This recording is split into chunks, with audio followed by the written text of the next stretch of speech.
The smoke still rose from the wagon wheels when the last echo of laughter died in the canyon. Blood pooled in the desert sand, turning it the color of rust, while buzzards circled overhead like living omens. Among the scattered belongings and broken dreams of the immigrant train lay Chi, her body pressed against the scorched earth beneath the overturned wagon, her breath coming in shallow, silent gasps. The wool blanket beside her, torn, singed, but miraculously whole, held the most precious cargo that remained in her world. Her baby's cry had been swallowed by the thunder of gunfire hours ago, but now, in the terrible quiet that followed slaughter, she could hear the soft whimper that meant life. Her husband Thomas lay 20 feet away, his teaching books scattered around him like fallen leaves, his gentle hands that had once shown her how to write her name now still forever. The man who had promised her that education would build bridges between their worlds would never speak of hope again. But Chayton was not dead, though she wished she were. The attack had come at dawn, when the morning light painted the desert in shades of gold and promise. Their small wagon train, 12 families seeking new lives in California, had been following the old trading route through Apache territory. Thomas had insisted they travel this path, believing his years teaching at the mission school had earned them safe passage. He spoke fluent Apache, Navajo, and 3 other tribal languages. He understood the old ways, respected them. Surely that would be enough. It wasn't.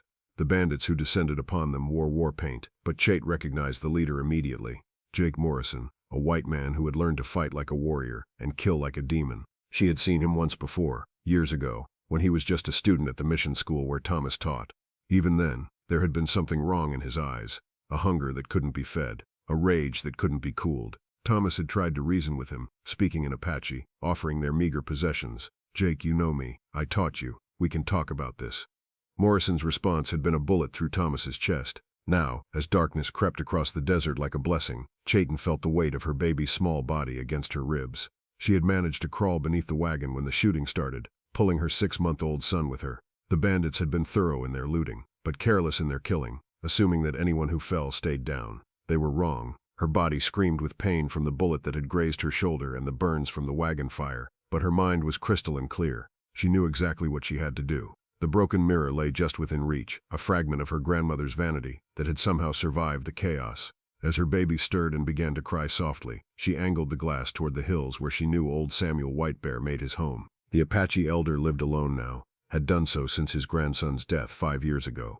His grandson, who had been Jake Morrison's best friend at the mission school until a dispute over a white girl had turned them into enemies. 3 flashes of moonlight off the mirror. Pause. 3 more flashes. Pause. Then 2 quick ones. It was an old signal, one her grandmother had taught her during the Apache Wars. Help. Revenge. Come quickly. She repeated the pattern until her arms shook with exhaustion, then lay back against the cooling sand and waited. An hour passed, then 2. The baby had finally quieted, exhausted from crying, and Chait was beginning to think her message had gone unseen when she heard the soft whisper of moccasins on stone. Samuel Whitebear emerged from the darkness like a ghost, his weathered face impassive as he surveyed the carnage. He was old, perhaps 70 summers, but his back was straight and his eyes were sharp as obsidian. He knelt beside the wagon and spoke in Apache, his voice barely above a whisper. "Little sister, you live." "I live," she confirmed, also in Apache, "but I wish to die." The white teacher was a good man, yes, and Jake Morrison killed him. Samuel's face didn't change, but something shifted behind his eyes. "Morrison was my grandson's friend, before he became my grandson's killer." Chait struggled to sit up, cradling her baby. "Then you know why I signal you." The old man was quiet for a long moment, studying her face in the moonlight. "You want revenge. I want justice. Justice is for the white man's courts. Revenge is for the heart. Then give me revenge." Samuel Whitebear looked at the baby in her arms, then at the devastation around them. When he spoke again, his voice carried the weight of decades. "Morrison has 12 men with him now. They camp at Skull Creek, 2 days' ride north. You are one woman with a baby and empty hands. Empty hands can be filled. With what? You know nothing of war." Chait met his gaze steadily. "I know that Jake Morrison learned to fight from your grandson, and your grandson learned from you." The old man smiled then, the first expression she had seen cross his face. It was not a pleasant smile. "You want me to teach you. I want you to help me become what I need to be." Samuel stood and looked around the destroyed campsite. Bodies lay scattered like broken dolls. Their dreams of new lives ended in blood and smoke. But among the dead, 1 woman and 1 baby had survived. Perhaps that meant something. "Gather what you can use," he said finally. "We leave before dawn." For 6 days, Samuel Whitebear taught Chait how to kill. not just the mechanics of it, though she learned to load and fire the rifles they salvaged from the wagon train, learned to move silently through brush and over stone, learned which herbs would poison a water supply, and which ones would merely cause sleep. More importantly, he taught her how to think like a hunter. Morrison is clever, Samuel explained as they tracked the bandit gang's movements. He uses Apache tactics but thinks like a white man. He will expect pursuit from the army, or from bounty hunters. He will not expect a grieving widow with a baby. They made their camp in a hidden canyon where Samuel had once brought his grandson to learn the old ways. Here, surrounded by ancient petroglyphs and the whispers of ancestral spirits, Chayton transformed herself from victim to predator. She learned that Morrison's gang had been raiding throughout the territory for 3 years, always striking immigrant trains, always leaving no survivors, always painting themselves like Apache warriors to deflect blame from the white settlements. The army had been pursuing what they thought was a rogue Apache band, never suspecting that the leader was one of their own. Why? Chayton asked one evening as they sat beside their small fire. Why does he do this? Samuel poked at the coals with a stick, sending sparks dancing into the night sky. Some men are born with holes in their souls. My grandson David was like this, always angry, always hungry for something he couldn't name. But David found peace when he fell in love with Sarah McKinnon, the white girl. Yes, and Morrison wanted her too. When she chose David, Morrison's hole grew larger. When David was killed in a hunting accident, Samuel's voice trailed off. You think Morrison killed him? I know Morrison killed him, but I could never prove it. The white authorities would not listen to an old Apache's suspicions about a promising young white man. Chayton nursed her baby while the fire crackled between them. And Sarah McKinnon, married a soldier, moved east, never knew that her choice between 2 young men would lead to so much death. On the 7th day, they began to hunt. Morrison's gang had made their temporary camp in a box canyon near Skull Creek, just as Samuel had predicted.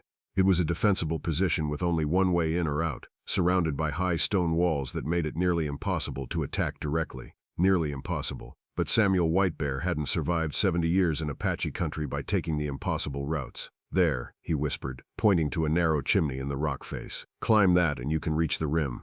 From there you look down into their camp like an eagle watching rabbits. Chayton studied the route. It would be treacherous even without a baby strapped to her back, but it was possible. And then you wait. Morrison sends men to the creek for water every evening. Tonight you will be there first. She had expected him to go with her, but Samuel shook his head. This is your hunt now, little sister. I am too old for climbing, and besides, he smiled that grim smile again. An old Apache appearing in their camp would make them suspicious, a grieving woman begging for help, that they will understand. The plan was simple, which made it perfect. Chayton would approach the men at the creek alone, playing the role of a survivor from the wagon train massacre. She would beg for help, for protection, maybe even for food for her baby. And when their guard was down, when they saw her as nothing more than a helpless woman, Samuel handed her a small leather pouch, powder from the castor bean. Mix it with their coffee or whiskey. Not enough to kill quickly. We want them to suffer as your husband suffered. But Chayt had her own ideas about suffering. The first 2 men died quietly. She found them at the creek just as Samuel had predicted, filling their canteens and talking in low voices about the whores they planned to visit in the next town. They barely looked at her when she approached, weeping and holding her baby. Please, she begged in broken English, playing up her accent. My husband, he is dead. The Apache, they kill everyone. I run, I hide with my baby, but we need help. The men exchanged glances. One of them, a young man with cruel eyes and tobacco-stained teeth, stepped closer. Well now, what do we have here? Looks like we missed one, Charlie. Pretty little thing too, Charlie agreed, his hand moving to his gun. Boss said no survivors, remember? Boss ain't here, the young man said, and I'm feeling charitable. They never saw the knife coming. Chayt had learned many things in her week with Samuel Whitebear, but the most important was this. A mother protecting her child is the most dangerous creature that walks the earth. The blade, salvaged from the wreckage of her own wagon, slid between the young man's ribs like it was coming home. Charlie managed to draw his pistol before the second knife found his throat. She dragged their bodies into the brush and took their weapons. 2 down, 10 to go. The 3rd man died of poison an hour later, after she'd slipped the castor bean powder into the coffee pot while the camp slept. His screams woke the others. But by then Chayt was already moving, ghost-like through the darkness at the canyon's rim.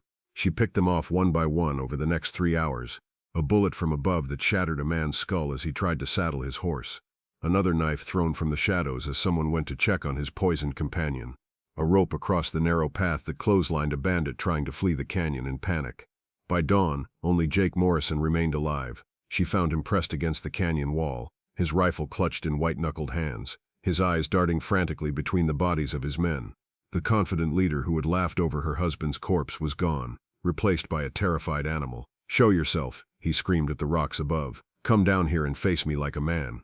Chait stepped out from behind a boulder, her baby strapped to her back, a rifle in her hands. Morrison's face went white when he saw her. "You," he whispered, "but you're dead. I saw you fall." "I did fall," Chait agreed, her voice steady. "But I got back up." Morrison raised his rifle, but his hands were shaking so badly he could barely hold it. "Stay back. I'll kill you. I'll kill the baby too. Like you killed my husband. He was nothing. A breed lover who thought he could change the world with his books and his prayers." Morrison's voice cracked with hysteria. "The world doesn't change. The strong take what they want, and the weak die." "You're wrong," Chait said, taking a step closer. "The world does change, one death at a time." She pulled the trigger. Morrison's rifle fell from his hands as he collapsed against the canyon wall, blood spreading across his shirt. But the bullet had been carefully placed in the shoulder, not the heart. She wanted him to suffer, but more than that, she wanted him to understand. Chait knelt beside him, close enough that he could see his own reflection in her dark eyes. "Do you know what the difference is between you and me, Jake Morrison?" He tried to speak but only managed to gurgle. "You kill because you're empty inside. I kill because I'm full of love for my husband, full of hope for my son's future. Your emptiness made you weak. My fullness makes me strong." She stood and walked toward the canyon entrance, leaving Morrison bleeding on the ground. Behind her she heard him call out weakly, "Wait, you can't just leave me here." She paused and looked back. "I'm not leaving you here to die, Jake Morrison. I'm leaving you here to live, to think about what you've done, to remember the faces of everyone you've killed. The buzzards will find you eventually, but until then, you'll have time to understand that this is what justice looks like. Please," he whispered. "Please." Chayton smiled, and for the first time in weeks, it was a smile without pain. "That's what my husband said to you. Do you remember what you told him?" Morrison's face crumpled, and he began to cry. Chayton walked away and didn't look back. She found Samuel Whitebear waiting for her at the canyon mouth, his weathered face creased with something that might have been pride. "It is finished," he said. It wasn't a question. "It is finished," she confirmed.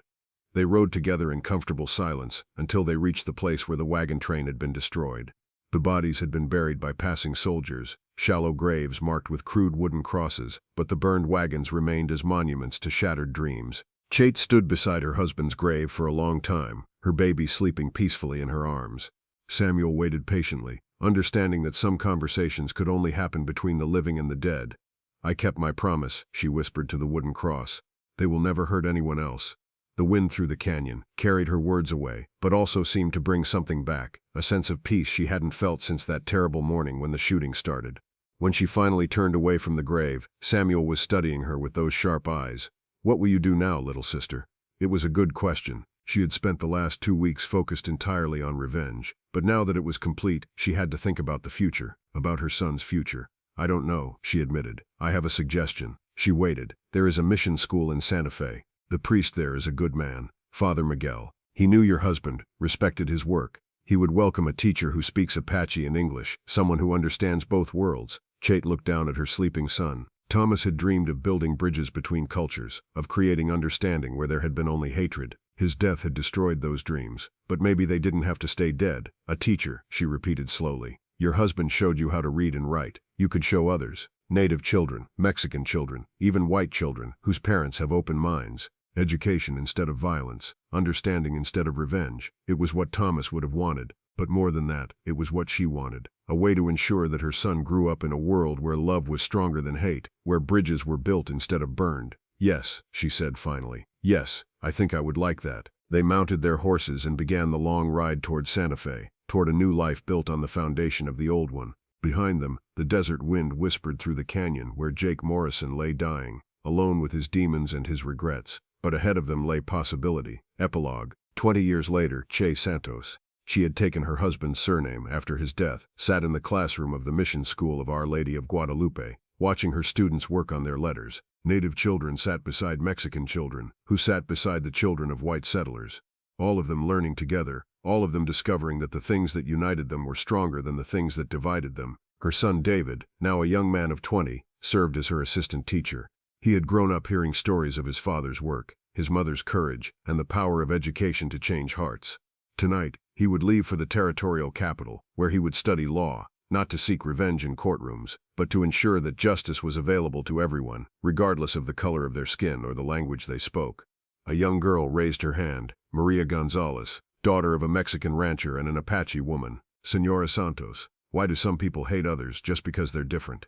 It was a question Chayton had heard many times over the years, and she always gave the same answer. Because they're afraid, mija. They're afraid that if they let themselves see the good in others, they'll have to admit that their hate was wrong. And some people would rather hold on to their hate than admit they were wrong. But how do we change their minds? Chayton smiled, and looked around the classroom at the faces of the future, brown and white, and every shade between, all of them eager to learn, all of them capable of love. One heart at a time, she said, one student at a time, one act of kindness at a time. Change doesn't happen quickly, but it does happen. I've seen it.